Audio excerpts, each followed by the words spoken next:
100% राजकीय दबावपोटी झालेला आहे. जर त्या अधिकाऱ्यांनी डोळे उघडे ठेवून जर पाहिलं असतं, त्याच्यामध्ये कामं झालेली आहेत, याच्यामध्ये चुकून सुद्धा कामं न करता केलेली नाही.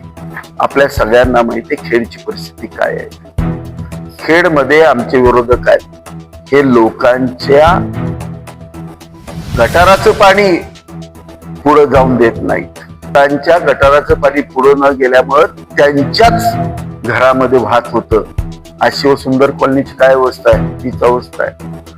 आम्ही ते प्रश्न सोडवण्यासाठी पुढे जातोय.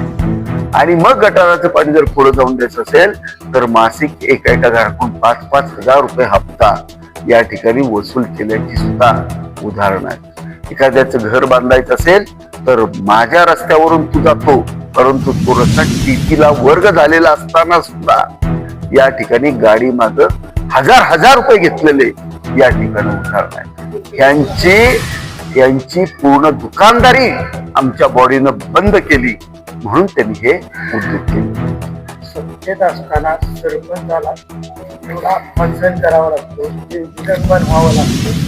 मला सत्तेत राहून सुद्धा जर एवढं होत असेल तर तुझा उपयोग काय असं ठरतोय.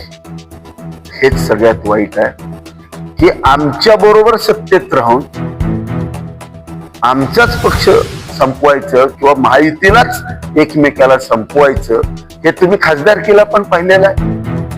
खासदारकीला सुद्धा कामं कुठं केली ह्या लोकांनी? केलीच नाहीत. फक्त केल्यासारखं दाखवलं, काम केलंच नाही, शेवटपर्यंत काम केलं नाही. म्हणजे आमच्या बरोबर राहायचं, पद भोगायची आणि शेवटी आमच्याच पार्ट्यांना संपवायचं, माहितीला संपवायचं, हे षडयंत्र काय लोकांचं चाललंय. निश्चित वरिष्ठांच्या या ठिकाणी मी 100% निदर्शनात देणार. साहेब, उदय सामंतबद्दल एक प्रश्न आहे. पक्षाच्या विरोधात कारवाई करणाऱ्यांना यापुढे आम्ही हे करणार तुम्हाला इच्छा. पक्षाच्या विरोधात कारवाई करणं, पक्षाच्या विरोधात काम करणार त्यांनी कारवाई केलीच पाहिजे. प्रत्येकच पक्ष करतो, परंतु ते माझ्याबद्दल बोलले असं काही नाही. त्यांनी माझं नाव वगैरे काही घेतलेलं नाहीये आणि मला नाही वाटत त्यांचं माझं नाव घेण्याचं इतपत त्यांचं धैर्य असेल असं मला नाही वाटत. कारण त्यांच्यावर एकनाथ शिंदे साहेब आहेत आणि मी काय करणार, मी हे त्यांना सांगितलं होतं. आमच्या चर्चा क्लिअर झाल्या होत्या. मी माझी भूमिका स्पष्ट करून क्लिअर करून केलेलं होतं. आणि पक्षविरोधी नव्हतं, आम्ही महायुतीतच केलंय. ते त्यांनी काय सांगितलंय, विरोधी पक्षाला मदत करणाऱ्या महायुतीच्या विरोधात कोण आहे? त्यांचा इशारा त्यांना आहे. त्यांचा इशारा उलट शिवसेनेतला असा एक गट आहे, शिवसेनेतला एक गट आहे जो विरोधी पक्ष म्हणजे शरद पवार गट आणि काँग्रेसला बरोबर घेऊन काम करतायत. त्यांच्यासाठी तो इशारा आहे. शिवसेनेची भूमिका भाजप बरोबर जाण्याची आहे माहिती. आणि एकनाथ शिंदे साहेबांनी आणि फडणवीस साहेबांनी ते सरळ काल पण क्लिअर केलंय, सुनेत्राताईंनी सांगितलेलं आहे. परंतु आमच्यातलेच काही नेते असे करतात, त्यांना त्यांनी इशारा दिलाय, तुम्हाला नाही इशारा दिला. विधान परिषदेला आल्याची काय भूमिका? सरळ माहितीच काम करणार आम्ही पूर्ण ताकदीनं 100% या ठिकाणी. आणि सगळ्यांनी ठरवलंय, तिन्ही नेत्यांनी सांगितलंय, खूप कडक भाषेत सांगितलंय, एकानंही चाकोरीच्या बाहेर काम करायचं नाहीये. आणि निश्चित महायुती जो उमेदवार दे तो या ठिकाणी निवडून येणार.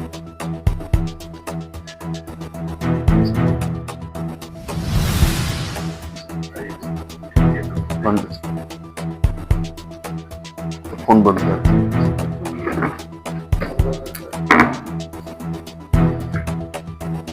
आज आपण या ठिकाणी खेडच्या सरपंच अपात्रतेच्या बाबतीत जो निकाल विभागीय आयुक्त पुणे यांनी दिला, या संदर्भात आज आमची भूमिका मांडण्यासाठी आज या ठिकाणी मी पत्रकार परिषद घेतलेली आहे. खर तर 2022 मध्ये खेडचे इलेक्शन झाले. 2022ला खेड ग्रामपंचायत आमच्या ताब्यात आहे. खेड ग्रामपंचायत आमच्या हातात खेडवासियांनी देण्यापूर्वी खेडमध्ये असणारं घाणीचं साम्राज्य, खेडमध्ये चालणारे काळे धंदे, खेडमधली गुंडगिरी या सातारा जिल्ह्यानं पाहिजे. खेड म्हणजे अतिशय घाणीचं साम्राज्य असलेलं गाव, अशा पद्धतीची कल्पना संपूर्ण सातारा जिल्ह्याची होती. या ठिकाणी सर्व नागरिक जीव मुठीत घेऊन त्या ठिकाणी राहत. ज्यावेळेला मी आमदार झालो, खेडची निवडणूक लढलो, काही लोकांच्या जिवारी खेडचा एकतर्फी झालेला विजय हा नेत्यांच्या जिव्हारी लागला. सगळे एकत्र येऊन सुद्धा आज महेश शिंदेवर एवढं मोठं विश्वास खेडच्या जनतेने दाखवला, हे सगळ्यांना वाईट वाटतं. आणि त्या दिवसापासूनच आम्हाला खेडमध्ये काम करताना त्रास चालू झाला. आपल्या सगळ्यांना माहिती आहे, आज खेडमध्ये तुम्ही जाता त्यावेळेला महाराष्ट्रातलं सगळ्यात सुंदर गाव खेड म्हणून या ठिकाणी पुढे येताना आपण पाहतो. खेडच्या प्रमुख रस्त्याने जाताना असणारी दुर्गंधी, चिखलाचं साम्राज्य सगळं गेलेलं आहे. आज अंडरग्राऊंड गटर्स आणि सुंदर कॉन्क्रीटच्या रस्त्यांनी खेड आज आपण सजवतो. मी आणि माझ्या सर्व सहकार्यांनी, सरपंच, उपसरपंच आणि त्यांच्या सर्व सहकार्यांनी चांगलं काम केलं. आता परवा दिवशी जो निकाल लागला, कसा दिला, का दिला, महेश शिंदे सुद्धा राजकारणात आहे. जे ह्याच्यामध्ये जाणीवपूर्वक गोष्टी घडवल्या असतील त्या अधिकाऱ्यांनाही आणि त्या नेत्यांनाही शिक्षा देण्याची क्षमता मी आणि माझ्या सर्व कार्यकर्त्यांच्यात आहे आणि ते निश्चित त्यांना भविष्यात मिळेल. परंतु याच प्रकरणामध्ये परवा काही आमचे विरोधक बोलले की भ्रष्टाचार झाला. जो 16 लाख रुपयाचा भ्रष्टाचार झाला सांगतायत, त्याचा अहवाल या ठिकाणी स्वतः जो बीडीओनी किंवा जिल्हा परिषदेच्या सिओनच्या आदेशाने अधिकाऱ्यांनी जो अहवाल दिलाय त्याची प्रत मी या ठिकाणी सगळ्या मीडियाला देतोय आणि ती आपण सगळ्यांनी वाचा. आज जे 16 लाख रुपयाची कामं झालेली आहेत ती एकूण कामांची संख्या या ठिकाणी आहे. एकूण कामे 12 आहेत. ही 12च्या 12 कामं तुम्ही जर वाचले आणि त्याच्यावरती जर रिमार्क वाचले तर ही कामं झालेली आहेत का? तर झालेली आहेत, त्या ठिकाणी अस्तित्वात आहेत, अशा पद्धतीचे अहवाल त्यांनी दिलेले आहेत. 2 कामांच्या बाबतीत कागदपत्र उपलब्ध झालेली नाहीत म्हणून तहपाणी केलेली नाही, अशा पद्धतीचा अहवाल स्वतः इंजिनियरने दिलेला आहे.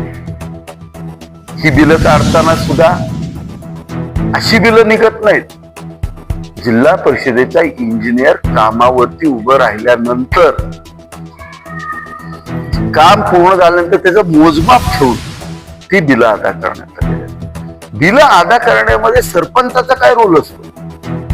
जोपर्यंत जिल्हा परिषदेचा इंजिनियर किंवा पीडब्ल्यूडीचा इंजिनियर येऊन त्या ठिकाणी त्याचं एस्टिमेट करत नाही किंवा त्याचं काम चालू होत नाही, तोपर्यंत काम पूर्ण झाल्यानंतर त्याची एमबी उतरून त्याची क्लिअरली बिलं केलेली आहेत आणि ते ऑन पेपर आहे. आता हे काम मंजूर करताना जर त्याच्यामध्ये कागदपत्रांची काही त्रुटी असतील तर ह्या त्रुटीला शासन म्हणजे आमचं सरपंच जबाबदार होऊ शकत नाही. ह्या सगळ्या गोष्टी त्या ग्रामसेवकांनी पाहिजे असतात आणि ज्या वेळेला आमच्या लक्षात या गोष्टी आल्या त्याच वेळेला आम्ही स्वतःहून आम्ही आंदोलन केलं. सगळ्यांनी ग्रामसेवक बदला आणि जो आम्हाला त्रास होतोय त्या ठिकाणी त्याबद्दल अख्खी बॉडी जिल्हा परिषदेच्या पुढे माझ्या सहित बसली होती. हे सोयीस्कर आमचे विरोधक विसरलेले दिसत आहेत. हे सगळ्या ज्या त्रुटी आहेत त्याच्यामध्ये सांगितलेल्या त्या 100% त्रुटी पूर्ण करायचं काम हे ग्रामसेवकाचं आहे, सरपंचाचं नाही. हे मी जबाबदारीने सांगतो. निकाल कसा दिला, कोणाच्या राजकीय दबावाखाली दिला, काय केलं हे मला माहिती नाही. निश्चित याची आम्ही मंत्री महोदयांच्याकडे या ठिकाणी दाद मागू आणि आम्हाला त्या ठिकाणी न्याय मिळेल. एक सांगतो फक्त, जो बवाल केलाय, 16 लाख रुपये सरपंचांनी खाल्ले,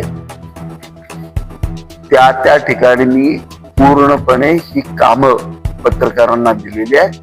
पत्रकार महोदय स्वतः जाऊन त्या ठिकाणी ते काम झालं का नाही हे शहानिशा करू शकतात. आणि ज्या इंजिनियरनी जाऊन शहानिशा केली बीडीओ बरोबर, त्या इंजिनियरचं नाव सुद्धा या ठिकाणी दिलेलं आहे. ही कामं पळून जाणारी कामं नाहीत.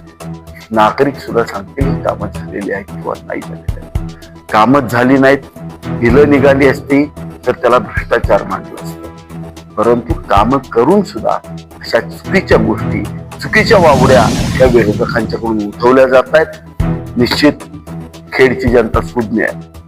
आता 3 कोटीचा निधी वॉर्ड क्रमांक 5 आणि 6च्या मध्ये आपण या ठिकाणी दिलेला आहे. सगळे वॉर्डच्या वॉर्ड कॉन्क्रिटीकरणाकडे चाललेले आहेत. काही लोकांना पोटसूळ उठलाय. आज या आमदारांनी प्रचंड मोठ्या प्रमाणावर निधी दिल्यामुळं आज इतकं सुंदर खेड होतंय. आणि ज्यांना 40 वर्ष या खेडची सत्ता दिली, त्यांनी खेडची काय परिस्थिती करून ठेवली होती हेही जनतेला माहिती आहे. जनतेचा आमच्यावरती पूर्ण विश्वास आहे आणि कधीही विरोधकांनी कुठल्याही स्टेजवरती आमच्या यावं, त्या ठिकाणी आमच्या याची तयारी आहे, चर्चा करायची तयारी आहे. पण विनाकारण प्रामाणिकपणे काम करणाऱ्या लोकांना बदनाम करू नका. अन्यथा आम्हाला तुमच्या काळातल्या सगळी कागदपत्र बाहेर काढावी लागतील. कसलंही काम न करता लाखो रुपये तुम्ही त्या खेडमधनं उचलले. आमच्या काळामध्ये असा कुठलंही काम चुकीचं घडलेलं नाही.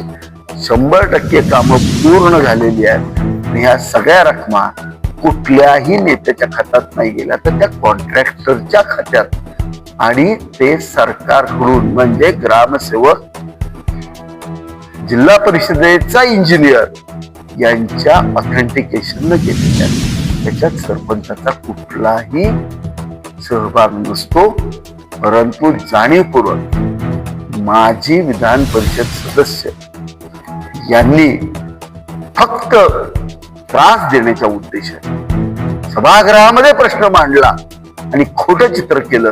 त्या आधारे जर अशा पद्धतीच्या जर कारवाया जर प्रामाणिक लोकांच्यावरती होत असतील, तर ह्याला नजीकच्या काळामध्ये 100% आमच्या स्टाईलनं उत्तर देऊ आणि शेवटपर्यंत प्रत्येकाचा पाठपुरावा करू ही मी या ठिकाणी ग्वाही देतो. नमस्कार.